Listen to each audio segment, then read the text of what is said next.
Olá, eu sou a Gleice e eu queria convidá-los para que a gente possa fazer uma viagem virtual juntos. Nesse período que a gente comemora a Páscoa, eu acho que a gente pode fazer essa viagem de uma forma diferente.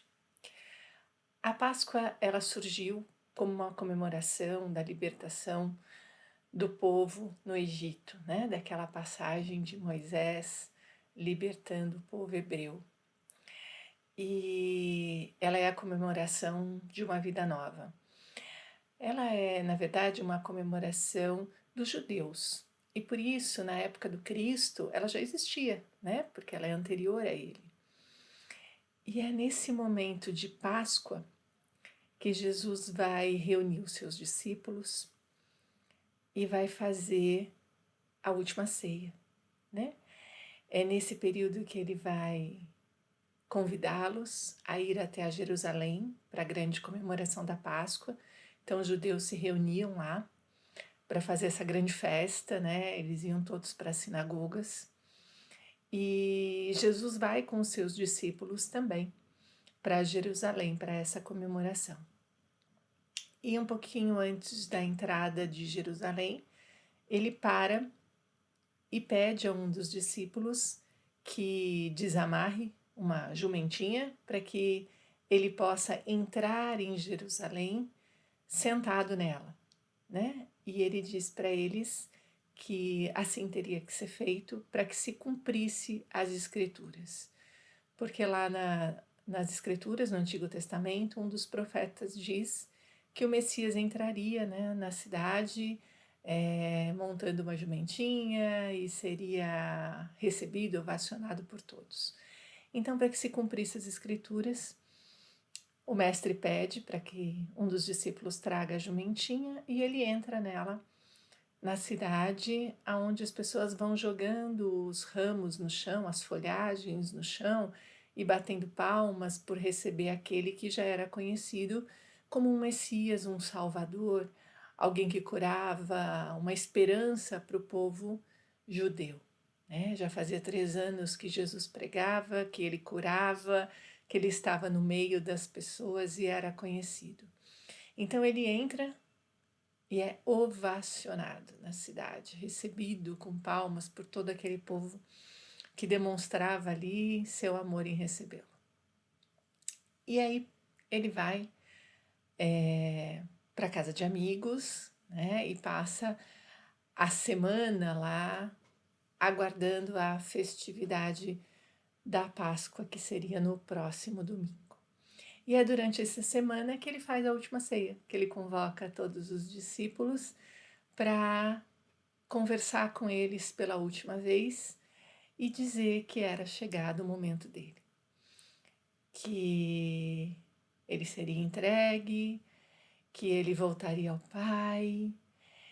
E é nessa última ceia que ele faz aquela linda passagem do lava-pés, aonde ele se ajoelha diante de cada discípulo e vai lavando e enxugando os pés de cada um, numa grande demonstração de que não existem maiores nem menores, de que nenhum serviço a que fomos chamados é um serviço que diminua a gente, é um serviço indigno, e também para mostrar que diante de qualquer situação, esse gesto do cuidar do outro, de demonstrar o carinho, porque às vezes a gente gosta tanto das pessoas, mas a gente acaba não tendo essas demonstrações de carinho, de cuidado. Agora que a gente está afastado de todo mundo, é um bom momento para refletirmos isso, né? Como é que a gente está demonstrando todo o nosso carinho para os nossos amigos, para os nossos colegas, para os nossos parentes, familiares, para as pessoas que convivem conosco. E lavar os pés não é mais uma tradição, mas sempre é poder ofertar um sorriso, um abraço, uma balinha, um chocolate, uma cartinha, um bilhete. Eu lembro uma vez que, numa empresa que eu fui atender, num treinamento, que numa área lá da empresa eram acho que 8 mulheres e um rapaz. E de vez em quando saía lá umas brigas entre elas, principalmente porque uma convidou a outra no final de semana, não convidou alguém, postaram no Facebook, saía essas brigas assim do tipo, ou só contou uma coisa para uma, não contou para outra e tal. E eu lembro que o rapaz deu o testemunho de que um dia, quando elas saíram para almoçar, naquele dia que estava tudo meio que pegando fogo, ele fez um bilhetinho para cada uma, elogiando na qualidade que cada uma tinha e deixou no monitor do micro. E ele conta que quando elas voltaram, uma parte delas realmente se emocionou com aquilo e ele percebeu como mudou o ambiente da sessão de trabalho deles. Então, um simples bilhete, né? Um simples bilhete é capaz de transformar o dia de alguém, quem sabe até a vida de alguém, né? E quando Jesus vai lavar os pés de Pedro, Pedro fala para ele: Não, mestre, eu não sou digno, deixa que eu lave os seus, né? E Jesus pede a ele que se permita. Quantas vezes a gente tem dificuldade de se permitir receber, né? De permitir que o nosso anjo guardião possa vir até nós, de conversar com ele. Algumas vezes nós estamos ali com a consciência meio perturbada por algo que fizemos que não gostaríamos de ter feito, por algo que pensamos, por uma explosão, por uma reação, seja o que for, né? E aí a gente acha que a gente não é digno de conversar com Deus, de fazer uma prece, de se aproximar dos nossos mentores, mas é exatamente o contrário. É nessa hora que a gente tem que deixar que eles venham e nos banhem, nos lavem e nos ajudem a sair dessa situação, porque o amor deles não tem nada a ver com as nossas atitudes. Eles nos amam pelo que somos e pelo que seremos, não por uma atitude ou um pensamento. Eles conseguem entender que nós temos dificuldades, que nós estamos diante de várias provações, tentações, brigas internas. Eles se entristecem, óbvio, eles sabem que nós teremos que responder por aquilo que nós escolhermos, plantarmos, fizermos, mas isso não diminui o amor deles em nenhum momento. É igual a nós, né? A gente fica muito triste com as atitudes dos nossos filhos, mas isso não tira o amor que nós sentimos por eles. Não tira a nossa vontade de ajudá-los, de protegê-los, de amá-los, de abraçá-los, de doar a eles tudo o que temos. Então a gente aprende com Pedro essa permissão, né? Independente de como estivermos, do momento em que estivermos passando, de querermos sim estarmos perto do Cristo, permitirmos que a espiritualidade nos auxilie. E aí nessa última ceia ainda tem mais um monte de simbologias muito importantes para o nosso crescimento, né? A doação do Cristo no partir o pão, no compartilhar o vinho, dizendo que cada um consegue tê-lo dentro de si, que não importa que ele não esteja mais ali presencialmente, que cada um poderia carregá-lo dentro da sua alma, dentro do seu coração, e não é por um dia, não é por uma encarnação, é para sempre. Porque quem é tocado pelo Cristo não consegue esquecê-lo. A gente pode até, por um momento, se distanciar, se enganar, mas a gente não consegue esquecer.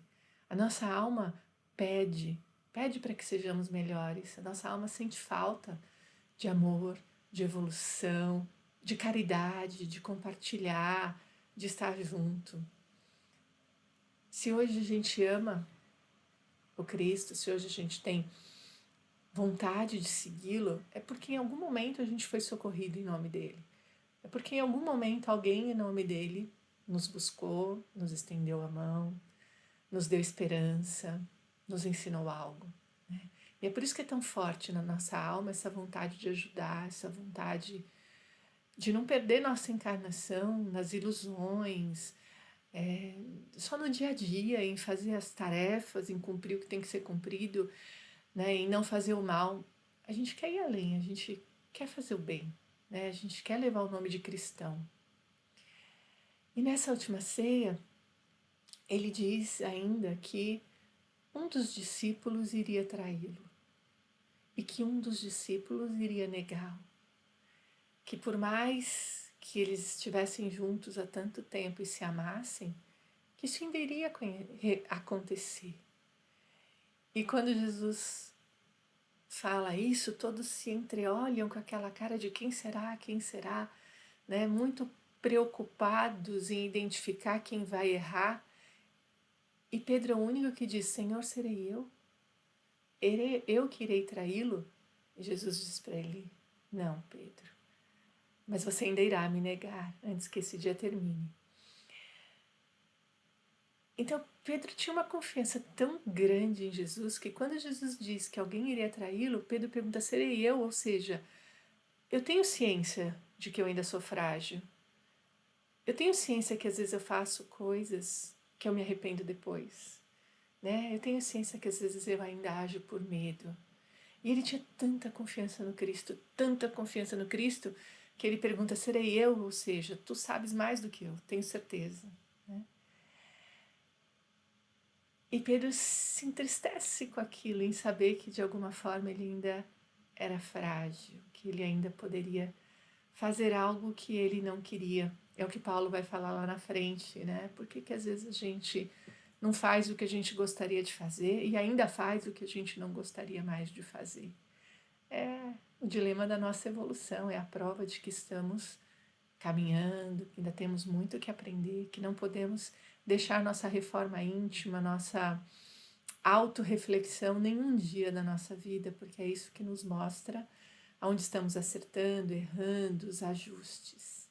E Jesus, nessa linda ceia, né, nessa linda última comemoração, confraternização com seus discípulos, ele vai falar: já não vos chamo de servos, mas de amigos. Porque servo é o que obedece, é o que faz por obrigação. Mas amigos já não. Amigos fazem por amor, né? Servos são aqueles em que a gente conta o que precisa ser contado. Amigos, a gente divide. Vocês imaginam o que foi conviver com o Cristo durante 3 anos, todos os dias?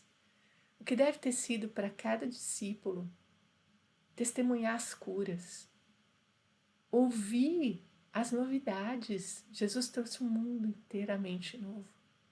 Tentar entender, perceber a beleza de cada parábola.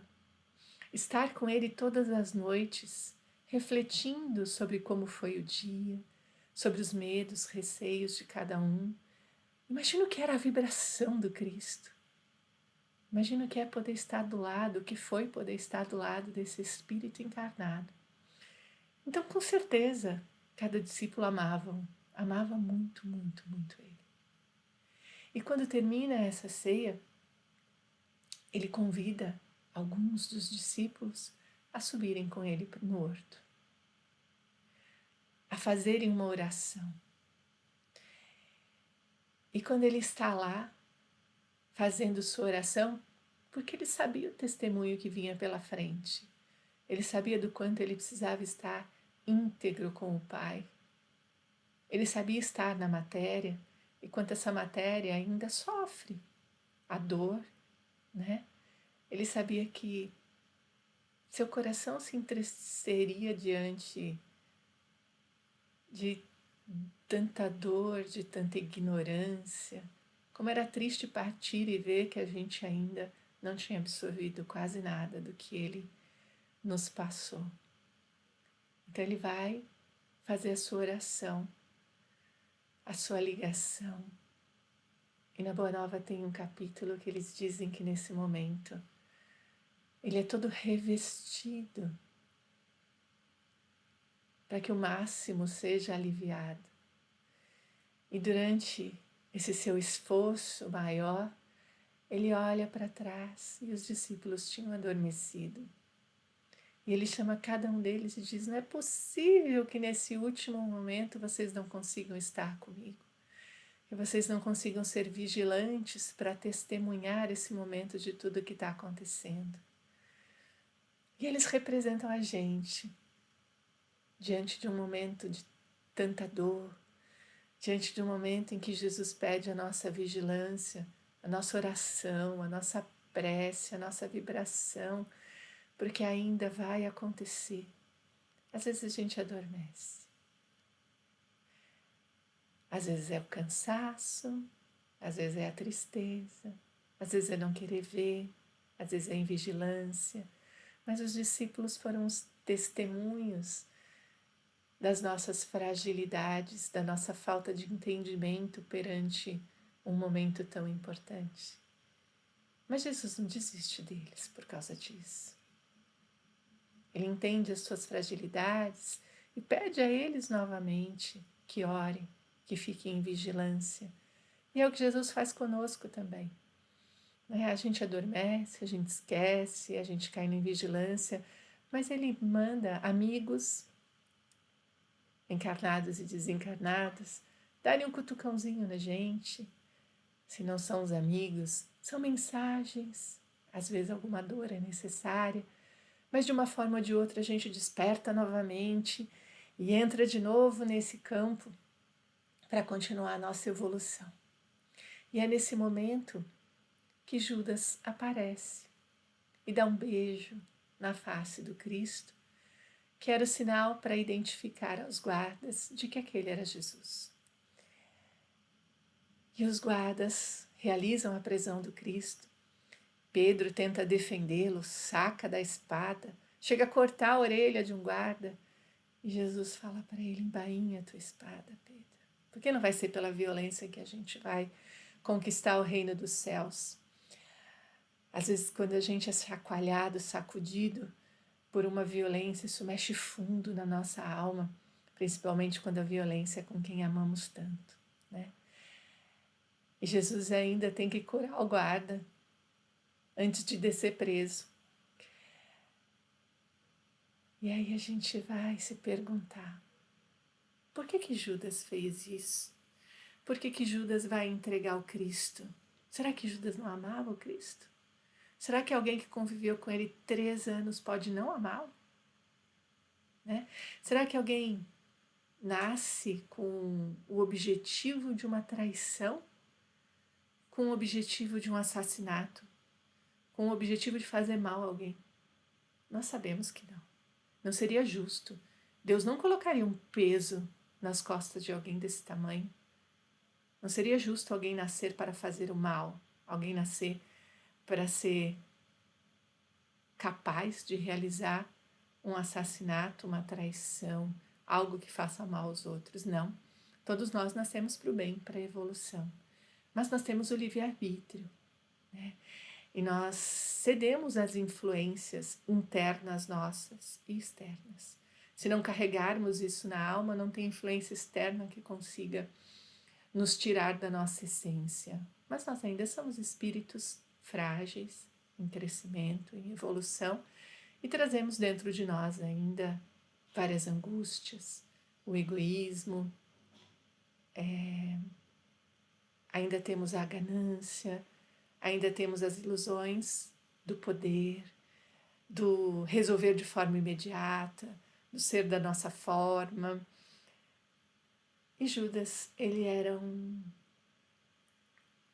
uma pessoa que acreditava muito no Cristo, acreditava muito na liderança do Cristo. E o Cristo confiava tanto nele, que era Judas que cuidava de tudo que era arrecadado, doado, de tudo que tinha que ser pago. Judas era que cuidava dessa parte. Jesus confiava nele, né? Judas estava sempre ao lado do Cristo. Era um amigo, sim. Mas Judas era revolucionário. Ele trazia dentro dele a certeza de que Jesus era o Messias que vinha para libertar Israel. Ele não entendia que a libertação era espiritual. Para ele sofria. Ele sofria de ver o povo sendo subjugado por Roma. Ele sofria em ver a pobreza do povo, o abuso, né? As leis. Como fazia com que aquele povo se sentisse menosprezado, como eram arrancados de suas casas, como eram levadas as suas riquezas, como as famílias eram desfeitas. Toda essa humilhação para Judas era uma dor muito grande. E aí ele vê Jesus entrar na cidade e ser ovacionado. Ele vê o povo amando Jesus. Ele sabia que todos os judeus estariam reunidos ali por causa da Páscoa. E ele pensa, é o momento de Jesus libertar o nosso povo, é o momento. E ele vai procurar os religiosos da época, né? E juntos eles bolam um plano. Eles entendem que Jesus nunca levantaria uma arma, que Jesus nunca colocaria o povo um contra o outro. Eles entendem que Jesus não era um revolucionário, mas que Judas era. E que Judas poderia fazer isso. Então o plano era prender Jesus. Judas entregaria Jesus. Ele seria preso. E quando ele fosse preso, Judas levantaria o povo. Os religiosos levantariam o povo. E colocariam o povo contra Roma. Porque afinal Roma teria que soltar Jesus. E quando eles conseguissem tirar Roma do poder, eles soltariam Jesus. E Jesus seria o líder. E para isso eles combinaram com Judas. Deram dinheiro para ele poder armar o povo, né? E assim foi feito. Judas fez o acordo com eles, pensando em libertar o povo, pensando em entregar para Jesus o que ele acreditava ser o reino dele. Mas ele não sabia que Jesus seria crucificado. Ele não sabia que ele estava sendo enganado, que ele seria utilizado no plano para poder tirar Jesus do que Jesus fazia. Jesus incomodava tanto os judeus quanto os romanos, né? Jesus falava que todo mundo era igual. E naquela época, como até hoje, havia tanta discriminação. Como imaginar que o outro podia ser igual a ele?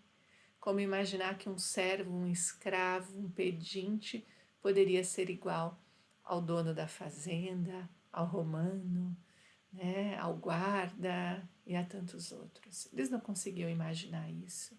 Como entender que Jesus falava que depois dessa vida existia outra, que a vida continuava, que cada um era responsável pelas suas plantações, pelas suas atitudes, que o que não se via aqui, o que não se julgava aqui, não desaparecia depois da morte, depois do desencarne, né? Jesus falava no perdão das ofensas. Não falava no perdão só aos amigos, falava do perdão aos inimigos. Isso também era algo inimaginável. Perdoar-se dívidas, dívidas financeiras, perdoar-se atitudes, né? Era algo muito impensável na época. Hoje ainda é difícil. Imagina há tanto tempo atrás, naquela outra sociedade, naquela outra forma de pensar, de agir, de crenças existentes. E Jesus então é preso, é levado primeiro ao sinédrio e todos entram em alvoroço, ninguém sabe o que fazer. É nessa hora que um guarda encontra Pedro e pergunta se Pedro era o amigo dele. E Pedro nega, dizendo não conhecê-lo, nega pela primeira vez, porque Pedro tinha medo de ser preso também. E aquilo dói seu coração. E ele tenta de todas as formas tentar chegar até o Cristo, olhá-lo pela janela de onde ele estava preso, e nesse momento ele é encontrado novamente por outro guarda e pergunta se é amigo dele. E ele nega novamente. E antes que amanheça, ele é interpelado pela terceira vez e ele nega pela terceira vez. E nessa hora o coração dele fica acabado, porque ele lembra de que o Cristo tinha falado que ele ainda iria o negar por 3 vezes antes que amanhecesse. Mas isso não mostra que ele não amava o Cristo, apenas que ele tinha medo do testemunho. Ou de que estava pensando de que seria melhor ele permanecer solto, vivo, para seguir o trabalho do Cristo, não é? Então negar não tem a ver com amar, negar tem a ver com os nossos medos. Isso também não quer dizer que foi a melhor ou a pior das atitudes. Foi a atitude que ele escolheu. Deus nos dá o livre-arbítrio. Nós podemos ter a atitude que nós quisermos, lembrando que seremos responsáveis pelo que essa atitude ocasionar. Nós somos livres para escolher, né? Pedro não nasceu destinado a negá-lo 3 vezes. Pedro podia ter uma escolha. Foi avisado antes. E ele teve a escolha. E provavelmente, depois que passou sua dor, ele não se arrependeu, porque o Cristo veio até ele e perguntou: Tu me amas? Se me amas, apacenta minhas ovelhas. Ou seja, nosso amor é maior que tudo isso. Nosso amor é maior do que tudo isso. Não fica preso naquilo. Tem tanta coisa para fazer. É muito melhor você apacentar as ovelhas agora do que ficar preso se culpando, porque a culpa muda o que na nossa vida? A culpa nos destrói, a culpa gera doença, a culpa nos paralisa, nos coloca presos. Isso serve para quê? Desde quando Jesus falou em penitência, em punição? Não, Jesus falava em renovação, né? E renovar é isso. Se tem algo que me incomoda, vamos fazer outra coisa. Não dava para Pedro voltar lá e desnegar, mas dava para ele apacentar as ovelhas. Não dá para a gente voltar no passado e mudar tudo, mas dá para daqui para frente fazermos diferente. Que bom se a gente puder pedir desculpa, né? Porque a desculpa alivia a gente e o outro. A desculpa corta o laço que ainda nos prende. Mas se não for possível pedir desculpa, que a gente possa transformar esse sentimento em ação. Às vezes vai ser possível refazer algo, às vezes não será possível. Então, se não é possível refazer, escolha outra forma, né? Escolha outra forma de agir e de fazer bem ao outro. O Divaldo, quando ele inicia o trabalho da Mansão do Caminho, ele fala que aquilo é em homenagem à irmã dele que se suicidou. Ele sabe que não tem como ela voltar atrás na atitude dela, mas ele pede que esse trabalho possa aliviá-la no que for possível e permitido. Então é um jeito que ele arrumou de tentar socorrer a irmã dele. É a prova de que a gente sempre pode fazer algo por nós ou por alguém. E quando Jesus ressuscita, né, a primeira coisa que ele vai fazer é buscar Judas. Tanto que quando ele reaparece para Magdala, ele diz para ela: Não me toques, porque ainda não fui ao Pai. Desci aos infernos para buscar Judas. E o que ele quer dizer com isso? Que não importa o erro, importa a intenção. Ele vai buscar Judas do seu inferno mental, da onde ele se colocou, da sua cobrança, da sua loucura, porque Judas, depois quando descobre que foi enganado, que tudo aquilo era mentira, né, que ele não vai conseguir soltar o Cristo, ele entra numa cobrança, ele entra numa mágoa contra si mesmo absurda, numa raiva, num desespero, num medo, e ele acaba cometendo suicídio. Era a melhor opção? Nunca. Nunca tirar a vida vai ser a melhor opção. Nunca tirar a vida vai nos eximir de algum erro. Dar a sua vida ao outro é uma coisa, tirar a sua vida é extremamente doloroso, porque estamos agindo contra o que Deus nos deu de mais precioso. Ele não tira de Judas a responsabilidade pelo que ele fez, tanto que Judas vai reencarnar várias vezes, desenvolvendo a lepra, né? Porque isso está nele, essa cobrança, essa autodestruição está dentro dele. Ele vai se redimir na sua reencarnação como Joana d'Arc, a reencarnação quando ele consegue realmente sentir que conseguiu se libertar e se perdoar de tudo que ele trazia. E quando ele está diante de Magdala, ele ainda fala para ela: Não me toques. Olha que cuidado lindo, porque ele sabia lidar com essa energia, a energia de onde ele foi buscar Judas, mas ela não.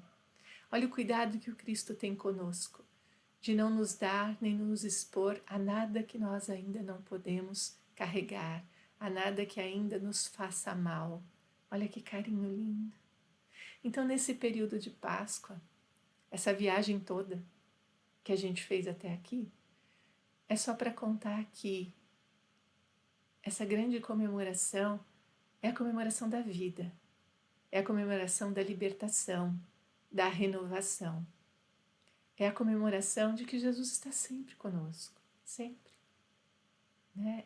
É a comemoração de que a gente pode ser melhor a cada dia, de que a gente pode se libertar de nossas culpas e também de nossas cobranças, de que a gente pode se libertar de todos e de tudo que carregamos de mágoas, porque do mesmo jeito que nós erramos, os outros erram. Isso não quer dizer que não nos amem, quer dizer que por algum momento nós e eles nos equivocamos, pensamos diferente, agimos por impulso, não levamos em consideração o que causaria a nossa atitude. Então, que nesse momento, cada um ligado a nós possa receber o nosso perdão, possa entender que, mesmo não compreendendo as suas atitudes, as suas razões, mesmo causando dor, muita dor às vezes em nossa vida, que nós pedimos ao Cristo agora, que nos liberte desses laços, que nos liberte da cobrança que exercemos sobre os outros, que o nosso coração consiga dizer: eu te liberto. Que o nosso coração tenha certeza que cada um já responde por si e que não precisamos exercer cobrança nenhuma. E que da mesma forma possamos dizer a nós: eu me liberto do mal que eu já causei. Eu sei que sou responsável e quero, de todas as formas, agir melhor daqui para frente. Mas não quero mais carregar dentro de mim dores, cobranças, perdas, desilusões. Queremos aproveitar cada minuto dessa existência para sermos melhores, para sermos luzes, para sermos cristãos. Que Jesus renasça no coração de cada um, a cada dia, e que esse período possa ser de uma imensa alegria, de uma imensa comemoração da vida, da transformação, em levarmos o nome do Cristo. Muito obrigado, fiquem bem, fiquem em paz.